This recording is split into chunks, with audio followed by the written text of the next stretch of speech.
Hello, I'm Joel Blackford with Beth Hesed Sabbath Fellowship. Thank you for joining us today.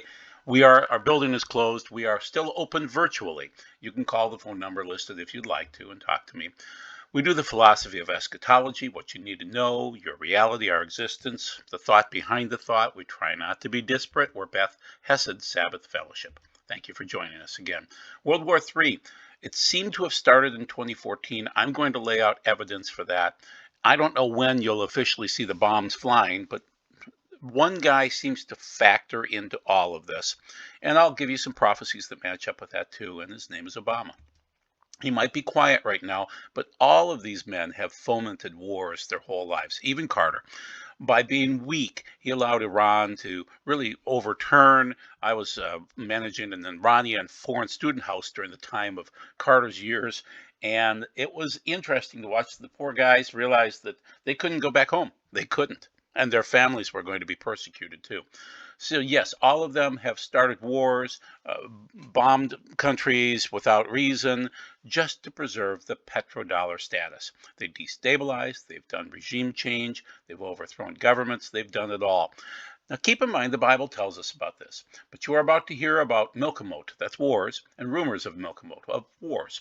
See to it that you are not alarmed. Don't be alarmed, for it is necessary for this to happen, but it is not yet Hakates. That's how you would say that in the end times in Hebrew. For there will be an intifada of ethnic group against ethnic group. Boy, this is Philip Goebel. Man, did he ever nail the points here. And the Malkut, so that's kingdom against the kingdom, Malkut. And there will be famines and earthquakes in place after place. But all of these things are but just the beginning of Chevle Mashiach, and that is the birth pangs. And that's what's happening. That's Matthew 24, 6 through 8. So we're noticing that from all of our presidents and the world leaders. We're noticing that Russia has really, I'm arguing that the United States has stirred the pot, the Russian pot, and it's been going on for a long, long time.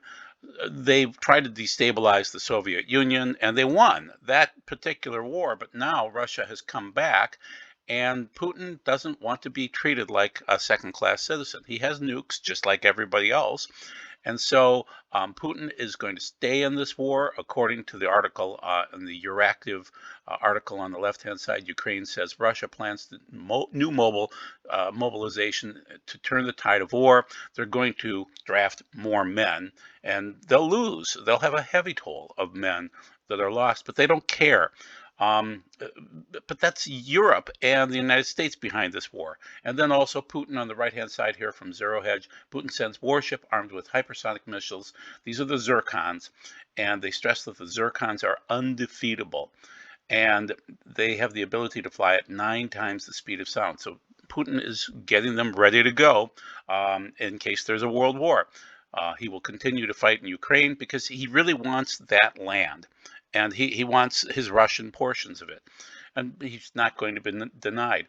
I don't know if Putin is actually sick or not. I've got reports all over the place that say that he's sick, but you can't prove it yet.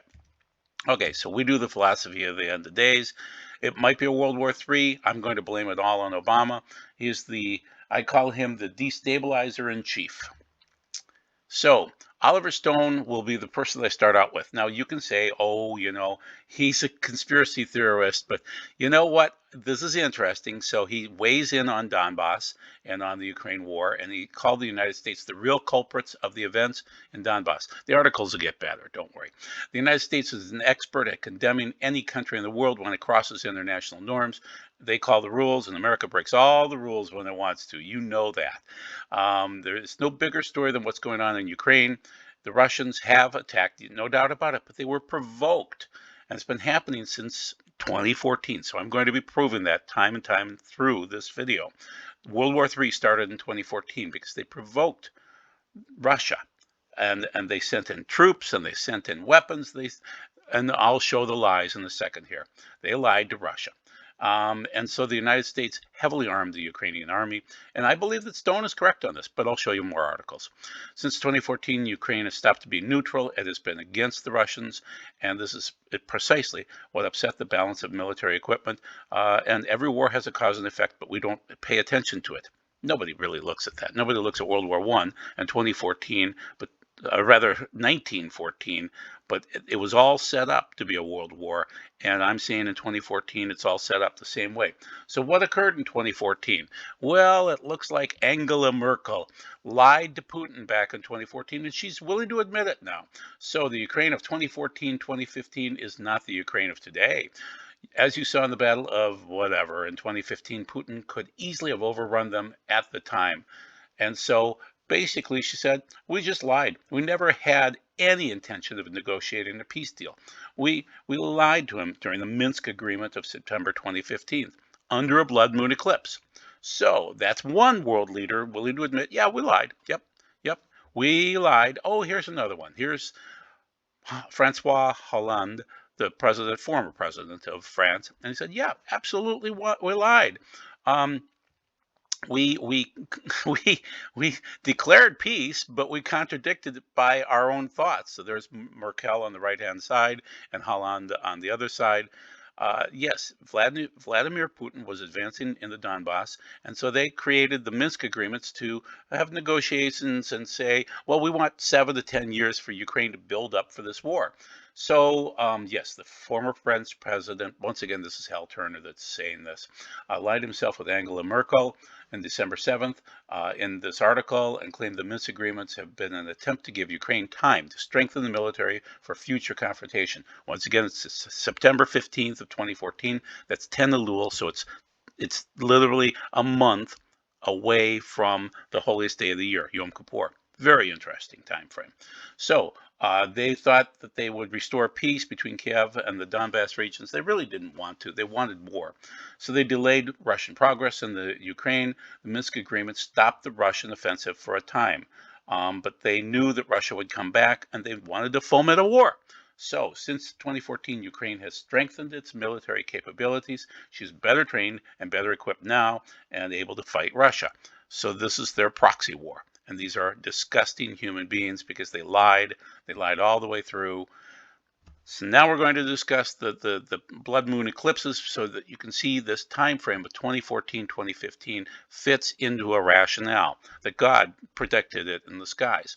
So the blood moon tetrad of 1493 and 1494 it occurred exactly as Columbus arrived back to Spain. Now, he arrived in Portugal first because it was driven off by the, oh goodness, what was the name of the Ides of March storm, okay, in 1493. So then he showed up a month later as the blood moon eclipses occurred and announced that there's a new place to go to, and that would be the Americas. So then we move forward to 1949, 1950, the blood moon tetrad of that time frame. Just as the war in Israel ended in 1949, the blood moon's eclipse occurred. Okay, so there's timing there too. Then 1967, during the Six-Day War, we have the blood moon occurring, the tetrad, in 67, 68, and the Israelis were able to secure the whole city of Jerusalem, and then they handed back the Temple Mount. And that's what caused the 1973 war. Now, I'm saying that there are patterns, and the pattern is that Russia was heading towards Syria and the Middle East, but also the United States and Great Britain and France and Germany all lied to Russia in 2014 and wanted to stockpile weapons and military personnel into Ukraine to foment World War III, starting in 2014, 2015, under the blood moon eclipses. Let's look at it again. So here's 1493, 1494, and you'll see the blood moon eclipse during that time frame. Now, I'm not citing the 1539, 1540 blood. It's not a blood moon eclipse. It's just eclipses. And that was interesting because that repaired the Lion's Gate. Suleiman the Magnificent did that. So all of these have meaning. Every single blood moon eclipse or eclipse tetrad on the feast days have meaning. Just get used to it. And some centuries don't have any blood moon eclipses on the feast days. So just interesting, note it. Move forward to 49 and 50, and you'll see Bibi being born. Now, I want you to be aware, this should be new information to you in terms of during the time frame of the blood moon eclipses, you've got Bibi born and Israel becoming a nation, and we are getting to that point where It's a generation, people. Between 70 and 80, somewhere in that time frame, it's a generation. So just keep that in mind. Bibi was born Friday, the 21st of October in 1949, which is the 28th of Tishri, 5710, and now we're getting close to that time frame. So this is from Joe Dada. And when you consider his birthday, the 21st again, and the fact that Israel had to fight a war of independence from the 15th of May, 1948, a day after they declared independence, until basically July 1949, but really underneath the blood moon Tetrad. When the last of these three truce agreements with the attacking nations was signed, you will see the matter clearer. This is because it means that Benjamin Netanyahu was born just 3 months after the end of the War of Independence that broke out immediately following the Declaration of Independence. Just interesting. Note it. They all have meaning. 67, 68, blood moon eclipses, again meaningful because they secured Jerusalem. And then they handed it back. God gave it to them. All of these patterns are meaningful, people. All of them. Okay. And here you get to see it again. You can see that there's the Jerusalem captured in the midst of these blood moon eclipses.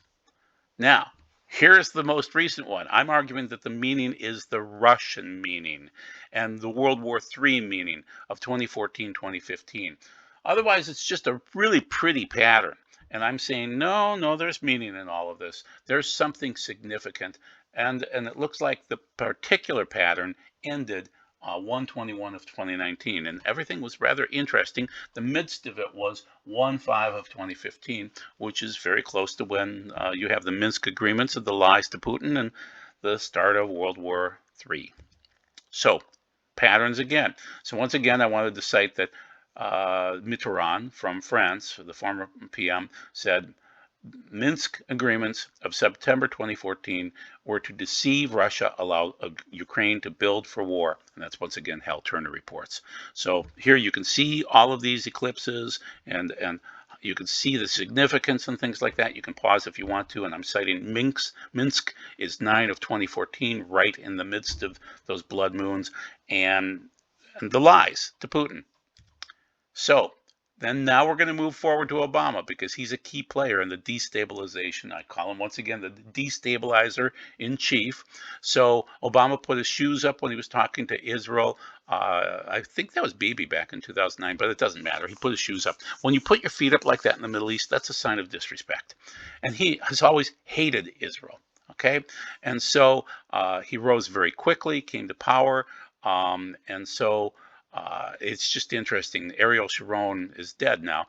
I want to tell you something very clear. Don't worry about American pressure on Israel. We, the Jewish people, control America, and the Americans know it. Interesting comment. Not a smart comment to make. So I would say it this way. And the kings of the earth rise up in rebellion, and the rulers take counsel together against Hashem and against his Messiah. That's Psalm 2:2. God just laughs at them. Laughs at all the people that don't understand that God's in charge. So back in 2017, there's an article down below from Rivka Lambert Adler, and that's from Israel 365. Did Obama just set off Gog-Magog? Not yet, but he's been working hard at it behind the scenes. So in the upper right-hand corner, you will see Nisan. I'll talk about him more. He said his vision of World War III on blood moon, Gog-Magog future. So basically, during the time of the blood moons, he saw the future Gog-Magog war of Israel. He saw it, and it's very interesting to hear his story. So here it is, Nisan described the vision of Gog and Magog. It's going to be something that is called a very big war, and everybody, the whole world, will be involved in that war. Everybody, all the Goyim, the nations, all the Arabs, everyone will come against the nation of Israel and will fight in that war. And I believe that Obama will be leading it. The person who will start the war will be somebody named Gog. I'm certain of who it is, Obama, President Obama. He will be the one who starts the war. So once again, Nisan died, had a near-death experience. He came back to life, and he said, I saw heaven, and I saw World War III, and he's been very accurate. No rabbi can contend with him because he knows more than the rabbis. If you were going to run for president, would you choose the site of Revelation 2:13, which is the death of Antipas at the seat of Satan in Pergamos in Asia Minor in Turkey? And so Obama chose that same look, that same feeling, And he's been back there since then. He went back on Nisan 1 in 5779, so that was 2019, 4/16 of 2019. He worships there. And then I've got somebody else that pointed out that he's been back at other times too. Oh goodness, where's the note on that?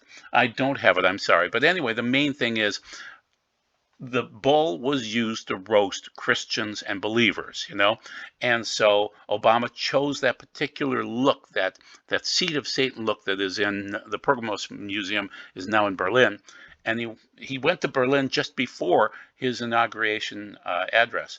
So this is where he accepts, the votes of the Democrats to become the president and become an evil man. And then he starts fomenting wars after that across the world. And really, as I state, he's the destabilizer-in-chief, but it really kicked off in 2014, 2015. So once again, Obama wears the mask towards Israel. He hides his true intentions, but Netanyahu calls him out here. This is from October 17th of 2022. Netanyahu, Obama had not just bad policy, but malice towards Israel. Yes, absolutely. Netanyahu met with Obama back in 2007, and Obama hates Israel, hates Netanyahu, and he is still in power, people, whether he's behind the scenes, if we call it the Biden regime, because Obama's still running Biden. So Netanyahu dismissed his first impression a paragraph later, calling it wishful thinking, and scoffed at Obama as someone who saw the world through anti-colonialist glasses, but did not understand the historic facts of the Israel-Palestinian conflict, in which, if there is any colonialism, it's an Arab colonialism, and it began with the Muslim conquest of the land of Israel. And so when you start doing the archaeological digs, you realize Israel belongs to the Jews, and they should be there. But there's always going to be a tension between Obama and Netanyahu. The tension between them was beyond the usual pressure for U.S. presidents, much deeper ideologically and personally. So that's Obama. Obama promoted war by flooding Ukraine. Okay, so this is a report from Zero Hedge at September 30th of 2022. There would have been no war had we not overthrown the democratically elected government, and that was Obama doing it, of Ukraine by violently ousting President Yanukovych in 2014. We promoted war by flooding Ukraine with massive arms shipments afterwards. So this is this is Zero Hedge saying the globalists are marching us relentlessly towards nuclear Armageddon, and they're right. So yeah. So anyway, a former senator said U.S. could have achieved peace by simply pressing Ukraine to implement the 2014 Minsk peace agreements. They had no intention of doing that. They wanted to foment war. NATO had ample opportunity for peace, but deliberately chose war. This is Zero Hedge saying this, but I agree. The U.S. realized that with Russia's back to the wall, it would have no choice but to attack, and so they pushed it. In 2007, the U.S. ambassador to Russia, William Burns, pointedly warned that the movement toward absorbing Ukraine into NATO might well trigger war between Ukraine and Russia. Nonetheless, the Obama administration overthrew the Ukrainian president and flooded in weapons, knowing that doing so would trigger war. There you go. So you've got your Gog, and he's always doing that. Then another article, is Washington still our ally? This is from Daily Mail. EU accuses U.S. of profiteering from Ukraine war through the sales of guns and gas, and threatens trade war as top diplomats moan Biden's green subsidies mean European businesses are relocating to the U.S. So basically, war. The warmongers. What did Truman tell us? No, it wasn't Truman. It was Eisenhower back in 1950. 1960. I'm sorry. Eisenhower said, "Beware of the military-industrial complex," and he was right. They're making money off the wars. Ukraine is making all of the House of Representatives people tons of cash, and the senators too. So this is an article from the Harvard Kennedy School, and it's done by Stephen M. Walt. The Hell of Good Intentions. Yeah, America's foreign policy elite and the decline of U.S. primacy. America's foreign policy elite and the decline of U.S. primacy with Stephen Walt again. Okay, so the bottom line is we are weakening our country, and so our policies are ridiculous, and we will have World War III at some point in time. So Walt lays out the case. You can buy his book if you'd like to, or you can read the article here from Harvard Kennedy School. The main thing is Walt lays out a good case that we are becoming a third-rate nation, and if there's ever a war, we will probably lose it, but we'll start World War III by stupidity, and Obama will be behind it. Now, this is called antiwar.com. I don't know much about them. Ted Snyder wrote it. It was never about Ukraine. Bigger than Ukraine, battle for U.S. hegemony. So the war in Ukraine has always been about larger U.S. goals. It's always been about American ambition to maintain the unipolar world in which they were the sole hegemon, the sole polar power at the center, at the top of the world. So he mentions again, there's your 2014, focus of the ambition in 2014 when Russia, for the first time, stood up to the American hegemony. Yeah, so poor Russia, and it was America and Europe that they had to stand up to, and they didn't have the ability to stand up at that point in time. And really, other than nuclear weapons and the ability to sell oil, they really don't have much. But then again, second paragraph then, but when in 2014 the U.S. set up and supported a coup in Ukraine that was intended to pull Ukraine closer into the NATO and European security sphere, Russia corresponded by annexing Crimea. Russia broke out of its post-Cold War policy of compliance and pushed back against the U.S. hegemony. 2014 again, crisis in Ukraine and Russia's reaction to it have fundamentally changed this consensus. Look, it says Russia refused to play by the rules. Once again, 2014, events in Ukraine in 2014, the last paragraph on the lower right, marked the end of the unipolar world of American hegemony and why the war is bigger than Ukraine. It is the battle for U.S. hegemony. So one more article, we're getting close to the end here, December 30th of 2022. This is the Bernie platform. Lavrov suggests hundreds of U.S. troops are in Ukraine, dozens, hundreds. And referring to the 2014 ouster of Ukrainian president, yeah, there's lots of troops in there. CIA officers are there. Military specialists, they are advising, they are possibly fighting. There's arms, tons of arms flowing into the Ukraine. And this is how you start World War III. And notice this article from the Burning Platform says 2014. It all cycles back to that. So an outside article just to say federal debt is exploding, people, and inflation is exploding. So 2023, according to our friends again at Zero Hedge, Tyler Durden, 2023 will be bad. Look for the weakest level of growth since 2009. It'll be much worse than 2009. So get ready for it. But Obama is behind all of this. I believe he will be the Gog from Magog. We are not in the Great Tribulation or the Tribulation. We're in the birth pangs. And 2014 seemed to have started World War III. We'll see when the real bombs start flying, but we're getting there. You need to worry about you and your friends and family. It's going to be a wedding coming up. You need clean garments. You need to work on getting right with God, because at some point in time, the attacks will occur. So be blessed. Thank you very much for your time. Have a great week. Bye.